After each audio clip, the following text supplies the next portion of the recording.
الفيديو ده مختلف شوية إن السكيب اللي قدامكم ده ما بدأش معايا من أول لحظة. امبارح كان عندي هنا في المعرض صديقي محمد يحيى، بدأ يشتغل على السكيب اللي انتوا شايفينه قدامكم، وكان واضح جدا إن في فكرة في دماغه، في اتجاه وعايز يوصل له. لكن للأسف جاله تليفون مهم واضطر يمشي قبل ما يكمل. في اللحظة دي بصراحة أنا ما كنتش شايف الصورة كاملة لسه، يعني كنت شايف عناصر وشايف بداية سكيب، لكن روح السكيب نفسها ما كانتش واصلالي بشكل واضح. وده شيء طبيعي جدا في الشغل ده، لأن أوقات كتير أنت ممكن تشوف نفس الخامات ونفس الخشب ونفس الصخور، لكن الشخص اللي قدامك يكون شايف منها مشهد مختلف تماما. وبعد ما اتحرك وراني شكل حوض قريب من الفكرة اللي كان بيحاول يوصل ليها، وهنا بدأت أفهم هو رايح فين. بدأت أفهم إن الموضوع مش مجرد توزيع عناصر، لكن في اتجاه بصري واضح وفي روح معينة المفروض السكيب يطلع بيها. ومن هنا بدأت التجربة بالنسبة لي، مش إني أكرر شغل حد أو إني أكمل مكان حد بشكل حرفي، لكن إن أفهم الفكرة وأدخل أنا كمان بطريقتي وأشوف النتيجة هتوصل لفين.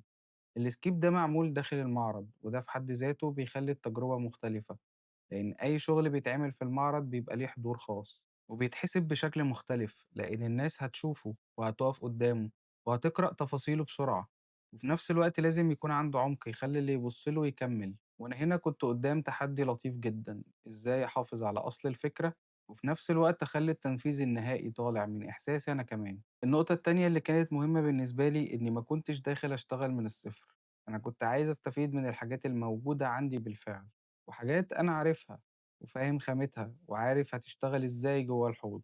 وده شيء أنا باحبه جدًا عمومًا، إني ما أبقاش دايمًا مُعتمد على خامات جديدة بالكامل، لكن إن أعرف أشتغل باللي موجود تحت إيدي وأطلّع منه نتيجة قوية جدًا ومحترمة جدًا. وفي الskip ده تحديدًا اعتمدت على الخشب الماليزي القديم عندي وعليه موس بالفعل، وده كان عنصر مهم جدًا، لإنه مدّي إحساس طبيعي من البداية من أول يوم وموفّر عليك خطوات كبيرة، وكمان مدّي نضج لعينك من أول لحظة. وفي المقابل كان عندي صخور رمادي جديدة الGrey Seria Stone، ودي كانت بالنسبة لي عنصر مهم جدًا، لإنها دخلت الskip بإحساس مختلف، لونها وكتلتها وحضورها كانوا مناسبين جدًا للشغل اللي أنا كنت عايز أطلّعه. الجميل هنا إني قدّام دمج ما بين عنصرين مختلفين، خشب فيه حياة ونضج، وصخور جديدة قوية وواضحة. والتحدي الحقيقي هو إزاي العنصرين دول يندمجوا في مشهد واحد من غير ما كل واحد يروح في اتجاه مختلف أو يروح في اتجاه لوحده. وده اللي بدأت أشتغل عليه. كمان من البداية كنت عارف إن الشكل هيبقى V shape، وده مش أول مرة أشتغل عليه، وده مهم جدًا لإن الV shape من الإسكيبات اللي ناس كتير بتحبها، لكن كمان ناس كتير بتقع في فخ إنها تكرره بطريقة محفوظة أو متوقعة. أنا ما كنتش عايز ده، أنا كنت عايز في شيب يبقى موجود لكن بروح مختلفة وبحضور طبيعي وبشكل يبان إنه معمول للمشهد ده تحديدا، مش معمول كقالب جاهز كده وخلاص، لأ. وفي الجزء ده من الشغل أنا كنت لسه بحاول ألم الفكرة أفهم أكتر وأرتب جوه دماغي وأشوف إيه اللي ينفعني يتبني عليه فعلا وإيه اللي محتاج يتعدل عشان السكيب يطلع متماسك.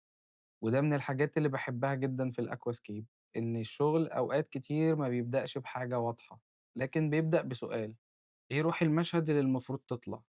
ولمّا السؤال ده يبقى واضح كل خطوة بعد كده بتبدأ تاخد مكانها الصح. ابتدى الجزء اللي أنا بالنسبة لي هو أهم جزء في أي سكيب، وهو بناء التكوين نفسه، بناء السكيب نفسه. زي ما قُلت إن الV shape مش أول مرة أشتغل عليه.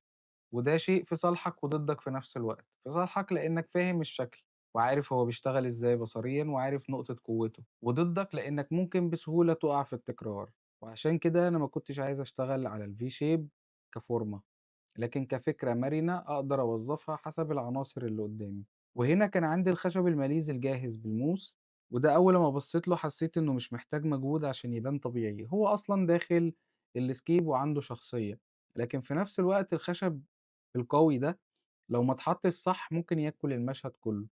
وعلى الناحية التانية الصخور الرمادي الجراي سيريا ستون كانت داخلة بحضور مختلف، شكلها أنضف وحدة اللون فيها واضحة والكتلة بتاعتها بتديك إحساس بالثبات، لكن لو زادت أو اتحطت من غير توازن المشهد كله بيبقى تقيل ومبيبقاش مفهوم. أنا كنت قدام معادلة محتاجة هدوء، إزاي أخلي الخشب والصخور يكملوا بعض مش ينافسوا بعض. وده يمكن من أكتر الحاجات اللي بتفرق في أي سكيب ناجح، إنك ما تبقاش حاطط عناصر حلوة وخلاص، لكن حاطط عناصر داخلة في حوار واحد. كل ما كنت باحرك قطعة كنت باحاول أشوف هل هي بتخدم الاتجاه، هل هي بتدعم الV shape فعلًا، هل هي بتفتح العمق ولا بتقفله؟ هل المشهد بيتنفس ولا بدأ يزدحم؟ ودي نقطة ناس كتير ما بتتكلمش عنها، لكن الحقيقة إن السكيب الحلو مش هو اللي فيه عناصر أكتر، السكيب الحلو هو اللي ما فيهوش عناصر زيادة. وأنا شغال في الحوض ده كنت حريص جدا إن أدي مساحة للعين تتحرك، يعني لما أبص للحوض ما تبقاش واقف قدام كتلة واحدة ضخمة وخلاص، لكن عينك تدخل تتحرك يمين شمال،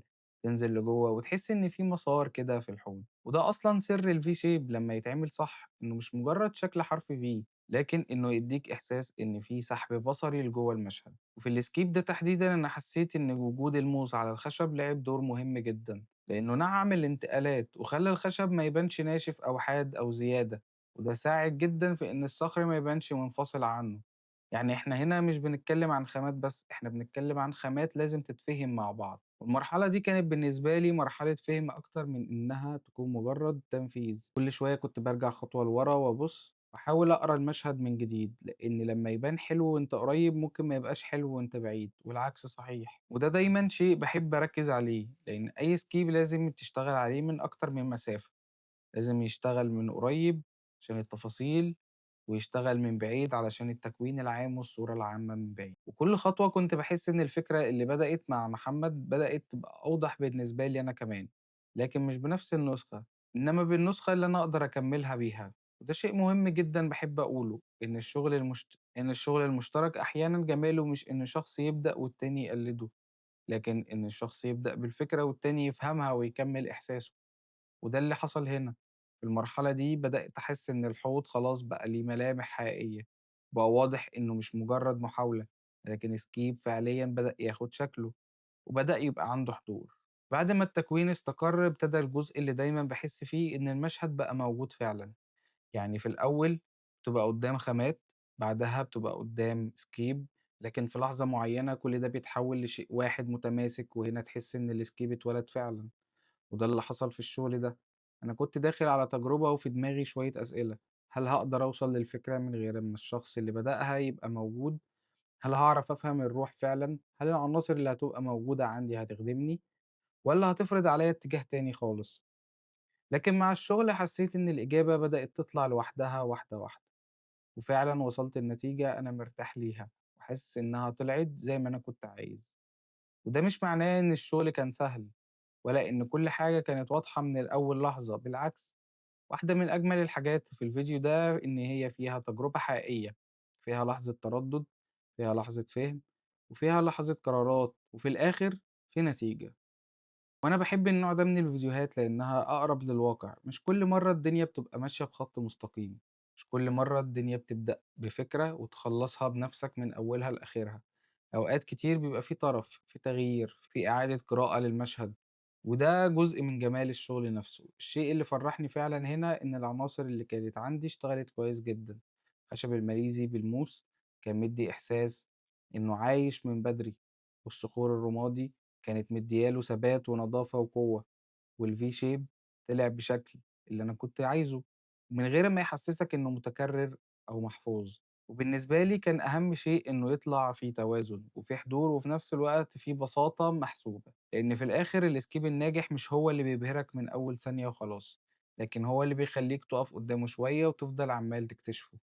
وأعتقد إن ده اللي أنا كنت بدور عليه في الحوض ده، مش مجرد شكل كويس للعرض، لكن مشهد له قيمة فعلًا جوه المعرض، وله روح وله شخصية.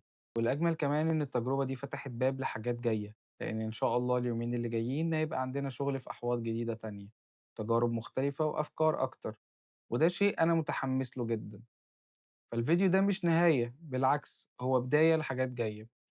ولو أنت متابع الشغل من الأول فهتلاحظ إن كل حوض بيكون ليه شخصيته، وكل تجربة ليها ظروفها، وده اللي بيخلي كل مرة ليها طعم مختلف. وفي الآخر أنا مبسوط إن السكيب ده طلع بالشكل اللي انتوا شايفينه قدامكم، ومبسوط أكتر إن التجربة نفسها كان فيها قصة، قصة بدأت بفكرة وكملت بفهم وانتهت بمشهد متكامل. وده في الآخر اللي أنا بحبه في الأكواسكيب، مش إنك بتبني شكل، إنك بتبني حكاية. أنا يوسف وحيد، سلام.